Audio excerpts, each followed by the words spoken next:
This is Lana, and we're going to do Lana's eyebrows. Lana had hers done about 8 years ago, and they faded quite a bit, so her hair color is a little darker, so we're going to go back in there and put hair strokes in. The first thing we need to do is to numb the skin. Most people are a little bit afraid that this is something that's going to be painful, but on a scale of 1 to 10, she'll be about a 0. Okay, 15 minutes is up, and I can tell her skin is blanching out a little bit, and that's a good sign that Lana is numb. We are going to get her just a little bit number by taking a liquid topical and just tapping that into the surface. And this one works within about a minute. She won't feel anything. The key is the client should be comfortable. These procedures should not be anything painful. You can see her old color right here where it's definitely faded. Usually these need to be done about every 4 years, 5 years, depending on what color they start with. You're not stuck just with, light brown, medium brown, or dark brown. You can mix an array of anything. I have quite a lot of colors.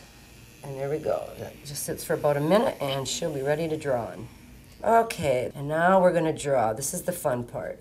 All right, and I'm just going to get my glasses on and give her some hair strokes. We usually follow the direction of the hair. In Lana's case, her hair grows pretty straight here, and then it starts to angle and it goes sideways, so we want to draw it the same way that her hair grows. Some need more, some need less, depending on how much hair they have naturally. The idea is to keep it as natural as possible. You don't want it solid, that looks artificial. And then when we do the eyebrows, we do them together. I'm going to have Lana look at these.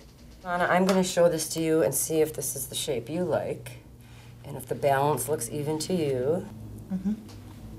Arch looks good, the tails look good.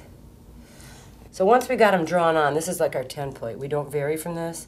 So there's no guessing. It's not an eyebrow that we didn't think we were going to get.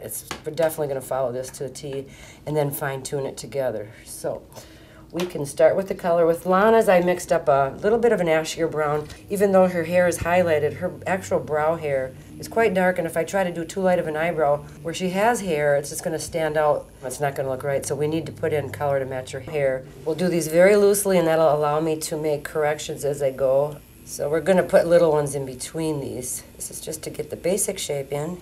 Now her hair here is a little bit straighter up, so we're going to start following that hair growth by making these straighter. Okay, you can see the hair stroke in there. Now we're going to put little ones in between because that by itself is way too sparse. Okay, I double check for balance. They look pretty good. That one's just a hair thinner, so I'm just going to do a hair thinner here. And that'll allow for me to come back and do some balance. I can add a few more underneath or on the top.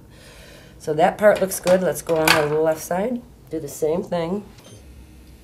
I think one of the major concerns people have about the permanent makeup is they're afraid it's going to be too much or too heavy for everyday wear. It's not meant to be a total makeup replacement. It is meant to give you a base face, something that will enhance your looks naturally, and when you want to go out for the evening or you want something a little bit more dramatic, you add to it. The balance looks really pretty good. Lana, can you open your eyes just so I can see?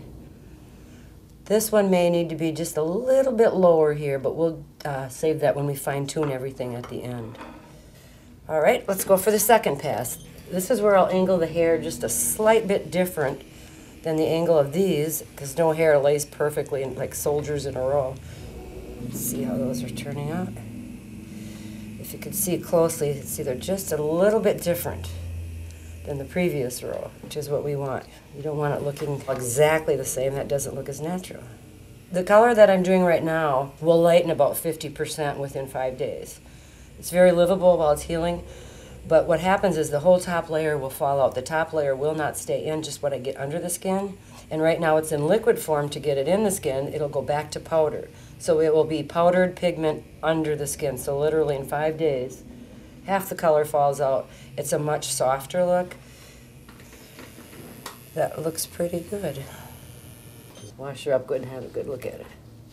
Okay, Lana, this is your color in 5 days. When the top layer peels off and it goes back to powdered form, this will be your tone. So about 50% lighter than what you're seeing here. And the color will be under the skin, so all your little hair strokes will be a little bit more muted too. They won't be quite so stark. So the whole effect looks much more natural in 5 days. Perfection. Okay.